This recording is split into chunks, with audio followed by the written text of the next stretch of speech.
Hello everyone, today we are going to be installing WordPress via Softaculous in your cPanel.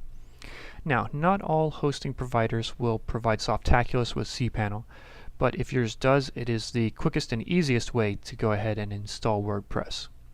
If your hosting provider doesn't have cPanel or doesn't have Softaculous within the cPanel, then you'll want to go ahead and do the manual install, and you'll see a video for that available from us as well.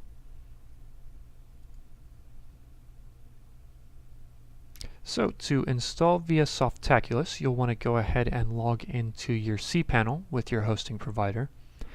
And then the layouts are sometimes different, but you'll look for a section titled Software/Services, and more importantly, this icon here which says Soft, and it'll say Softaculous just under it.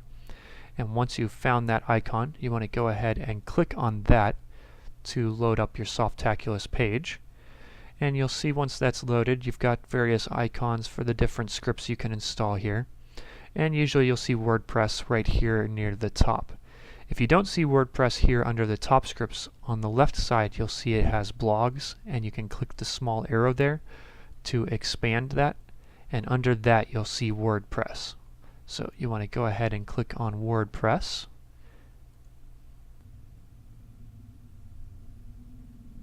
So from here, if you're not already on the install page, you'll see a little link here at the top that says install, and you want to click that. And this is where you'll see the software setup. And it looks like a lot to fill in, but it's actually pretty simple. You'll start out here with choose protocol, and the HTTP default it has in there is fine. And then you'll see a choose domain. Now if you've got more than one domain, you'll select your domain from the drop down. If you've only got the one domain, then just leave it as what it's already selected. Next, you will see in directory. Now this is generally the most confusing portion for most people. You'll see by default it has WP. So what that means is if, say, your website google.com, you would have to go to google.com/WP to get your blog to load. So if you want, say, to use google.com/blog, you can type in blog here. Or if you just want your blog to be running as just the domain, so for example google.com, you could just delete, and you'll want to leave that box blank then. So in our case, we're going to leave that blank and move on down here to database name. The database name, the default is fine. You can leave it just as that. Now if you do have a lot of sites, you may want to change the database name to something that corresponds to the domain you're installing it to. That way, if you have to go back at any point, you'll know which database goes with which domain. In my case, I've just got a single domain here, so I'm going to leave that as default because it's obvious that's the one that goes with my domain. The next setting down will be table prefix, and you'll see it has WP underscore there. The WP underscore is fine. You can change that if you'd like. If you're familiar with WordPress, you know what that's for, and you may want to change it. If you're new to WordPress, the default is more than adequate. No problem with that. So just leave it as the WP underscore.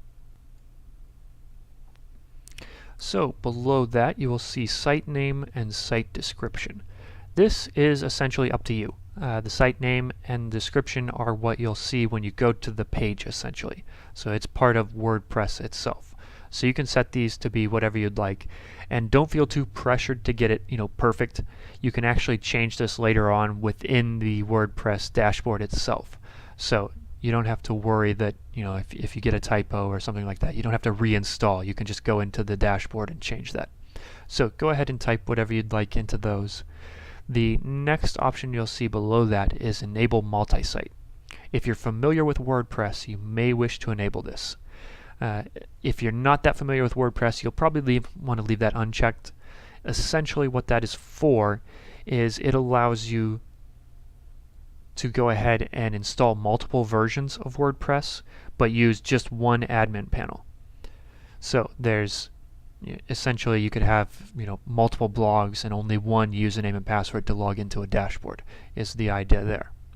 So in my case, I'm going to leave that unchecked and not enable multi-site.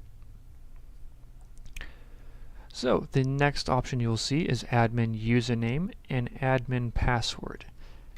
and you'll want to go ahead and put in a admin username and password there.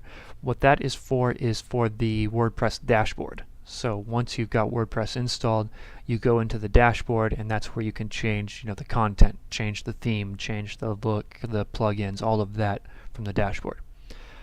You'll want to definitely change this from the default, as admin and pass for the password is very easy to guess. You want to make sure it's something you can remember, but at the same time something that's not that easy where someone could just easily guess and get right into your site. The next one down will be admin email. You can just put in your email address there, and that will show up as the person making the posts in the blog, as well as if you do forget the password here, you can have that emailed to this email address. Then the last thing will be down here at the very bottom. It gives you an option to email the details of this page to your email address. So you can put in your email address and have it email you basically everything that's on this page.